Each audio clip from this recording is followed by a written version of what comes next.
Assalamualaikum warahmatullahi wabarakatuh. Halo sobat semua, jumpa lagi di Mister Atar Channel. Di video kali ini kita akan membahas konsep tentang vektor.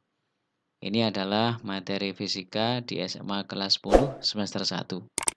Semoga video ini dapat bermanfaat dan bisa menambah wawasan kalian tentang konsep vektor. Nah, apa yang kita bahas di video kali ini? Ya, yang pertama adalah nanti kita akan membahas tentang penggambaran vektor. Yang kedua adalah tentang arah vektor. Dan yang ketiga adalah notasi vektor. Nah, sebelum masuk ke pembahasan yang pertama, kita refresh dulu memori kita tentang besaran fisika, gitu ya. Nah, besaran fisika secara umum nanti bisa kita pecah menjadi dua ya. Yang pertama adalah ada yang namanya besaran skalar. Kemudian nanti ada juga yang namanya besaran vektor.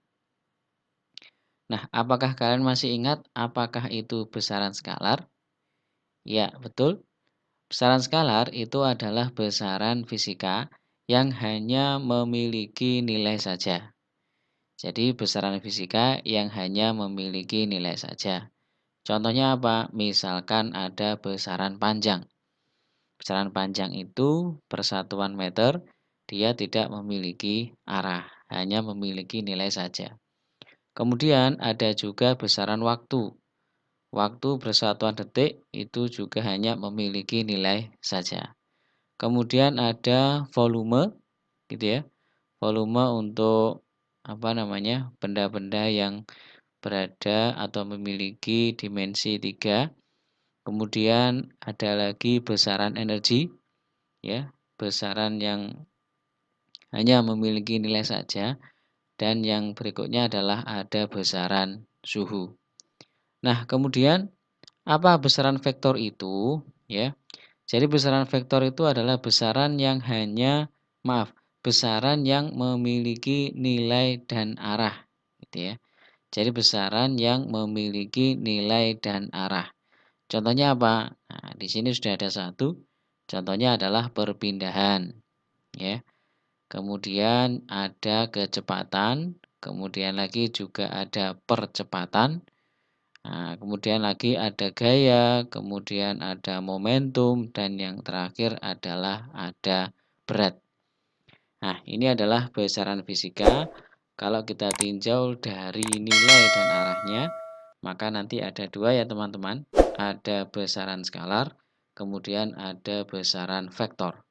Kalau skalar itu hanya memiliki nilai saja, tetapi kalau vektor memiliki nilai dan arah juga.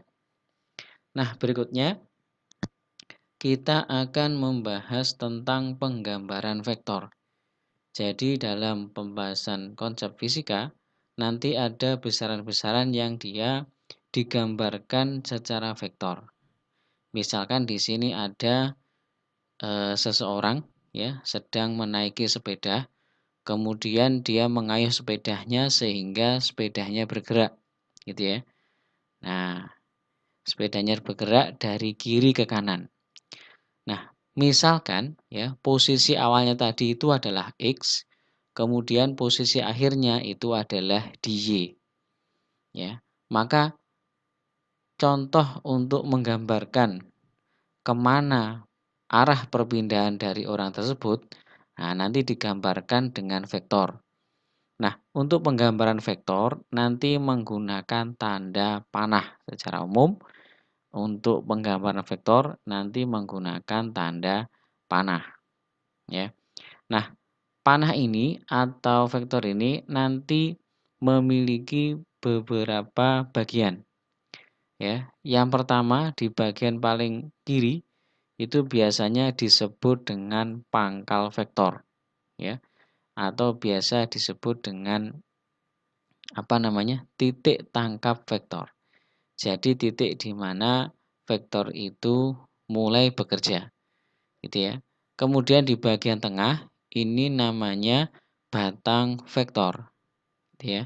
Batang vektor itu dia menunjukkan nilai atau besar vektor tersebut.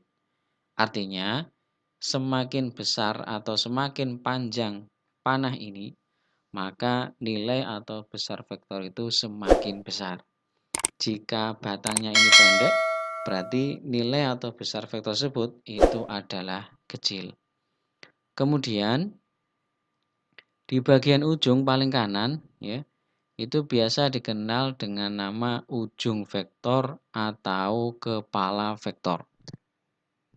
Jadi di bagian paling kanan ya, itu biasa disebut dengan ujung atau kepala vektor. Nah, fungsinya apa? Ujung atau kepala vektor ini nanti fungsinya adalah untuk menunjukkan arah vektor tersebut. Jadi, misalkan pada gambar ini, dia arah panahnya itu atau kepalanya ke kanan. Berarti arah vektor ini itu adalah ke kanan. Oke, ini adalah penggambaran vektor menggunakan tanda anak panah. Kemudian berikutnya, kita akan membahas tentang arah vektor. Jadi untuk vektor nanti ada perjanjian yang disepakati ya teman-teman. Untuk arah ke kanan itu nanti menyatakan arah vektor positif. Jadi kalau ada vektor dia memiliki arah ke kanan, berarti vektor tersebut adalah vektor positif. Dan sebaliknya untuk arah kiri itu nanti menyatakan arah vektor negatif. Gitu ya. Jadi kalau ke kiri nanti menyatakan arah vektornya adalah negatif. Berikutnya kita akan membahas tentang notasi vektor. Jadi vektor nanti digambarkan dengan sebuah tanda anak panah, tapi juga nanti dalam penulisannya dia dituliskan dengan notasi-notasi tertentu. Nah, untuk vektor, nanti notasi vektor dapat ditulis dengan dua cara. Yang pertama itu adalah dengan ditulis menggunakan huruf tebal. Contohnya misalkan saya punya vektor gaya F, maka nanti kita tulis F-nya dengan F yang tebal. Kemudian lagi misalkan ada vektor untuk besaran kecepatan, dia punya simbol V, ya, maka kita tulis tebal juga. Atau ada vektor untuk percepatan. Nah, kita Kita tulis dengan huruf tebal pula. Ini adalah cara yang pertama. Untuk cara yang kedua, itu adalah ditulis dengan huruf yang atasnya diberi anak panah.